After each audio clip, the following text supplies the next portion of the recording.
Hi friends, పాతలో అయితే AP triple ఐటీకి 20 వరకు లాస్ట్ డేట్ అయితే ఇచ్చారు. కానీ రీవెరిఫికేషన్ రీకౌంటింగ్ మార్క్స్ వల్ల ఎంతోమంది స్టూడెంట్స్కి అయితే మార్క్స్ పెరిగాయి. వాళ్ళకి అదృష్టం చెప్పాలంటే ఈ నెల 10th వరకు అయితే పోస్ట్పోన్ చేశారు అప్లికేషన్ని. కాబట్టి ఇప్పటికి కూడా అప్లై చేసుకుని వాళ్ళు ఉంటే అది వాళ్ళ దురదృష్టం అని చెప్పుకోవచ్చు. ఎందుకంటే ఈరోజే లాస్ట్ డేట్, ఈరోజు 5 కల్లా క్లోజ్ అయిపోతుంది. కాబట్టి మార్కులు వచ్చి కూడా మీరు అప్లై చేసుకోకపోతే అది మీ దురదృష్టం అని చెప్పుకోవచ్చు.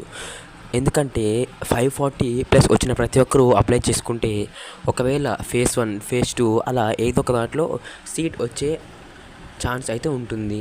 అలా అని రాదులే అని అప్లై చేసుకోకుండా ఉంటే మాత్రం ఎందుకు చెప్పండి? సీట్ వస్తే మంచిదే కదా, అది ఎవరైనా అలాంటి సీట్ రావాలని కోరుకుంటారు. కాబట్టి ఇప్పటికి కూడా అప్లై చేయని వాళ్ళు ఉంటే ఈరోజే లాస్ట్ డేట్, సాయంత్రం 5 వరకే. కాబట్టి త్వరగా వెళ్తే నెట్ సెంటర్స్కో లేకపోతే మీ దగ్గరికి తెలిసిన వాళ్ళ దగ్గర అయితే అప్లై చేసుకోండి. ఈ రోజుతో అప్లికేషన్ క్లోజ్ అయిపోతుంది. కాబట్టి ఈ నెల 20th రిజల్ట్స్ అయితే రిలీజ్ చేస్తారు. రిలీజ్ చేశాక ఒక్కొక్క త్రిబుల్ ఐటీకి 5 days తర్వాత అయితే సర్టిఫికేట్ వెరిఫికేషన్ కౌన్సిలింగ్ అయితే ఉంటుంది. అది కూడా టెంటేటివ్ డేట్ అని చెప్పుకోవచ్చు.